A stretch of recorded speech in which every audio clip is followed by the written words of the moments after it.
સુરત કોંગ્રેસમાં ભંગાણ સર્જાઈ હોય તેમ વરાયા વિસ્તારમાં પ્રભુત્વ ધરાવતા સૌરાષ્ટ્રના કદાવર નેતાએ રાજીનામું આપી દીધું છે। સુરત કોંગ્રેસમાં એક સાંધે ત્યાં તેર તૂટે તેવી સ્થિતિ વચ્ચે ફરી ભંગાણ સર્જાયું છે।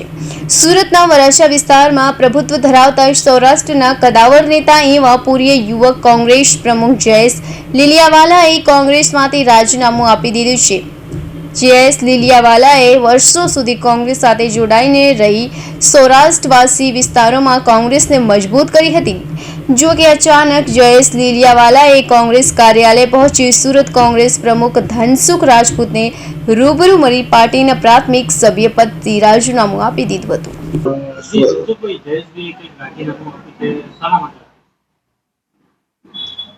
જયેશભાઈ લીલિયાવાળા અત્યારે આવ્યા હતા અને એમણે મને બંધ કવરમાં રાજીનામું આપ્યું અને અમારી ચાલુ મિટિંગે રાજીનામું આપ્યું। એટલે જો ચાલુ મિટિંગે રાજીનામું આપ્યું એટલે કોઈ ચર્ચા કરવાનું રહ્યું નથી કે કયા કારણસર ને શું છે શું નહીં।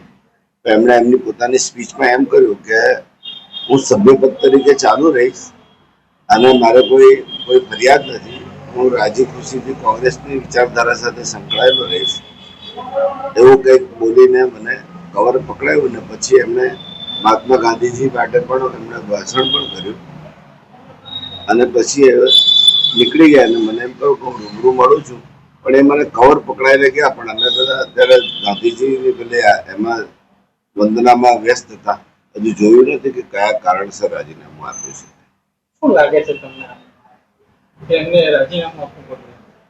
અત્યારે તો શું છે કે આખા ગુજરાતમાં આખા દેશમાં એક જ વાત છે કે કઈ ડર ભય દાબ દબાણ ઈડી સીબીઆઈ આ પોલીસ ડિપાર્ટમેન્ટ તમામ સરકારી ક્ષેત્રો તરફથી એમને પરેશાન કરવા, આ સિવાય બીજું તો કઈ હોતું નથી। કોંગ્રેસમાં તો અત્યારે લોકોનો પ્રભાવ વધી રહ્યો છે। આપ જોઈ શકો છો કે આખા દેશમાં કોંગ્રેસને માટે ખૂબ સરસ લોકોનો ઉભરકો વધી ગયો છે અને આ અત્યારે હાલમાં થનારી ચૂંટણી જે અત્યારે ઓક્ટોબર 5મી મતદાન થશે તેમાં પણ બંને રાજ્યોમાં કોંગ્રેસ પાર્ટી ચોક્કસ વિજય થશે।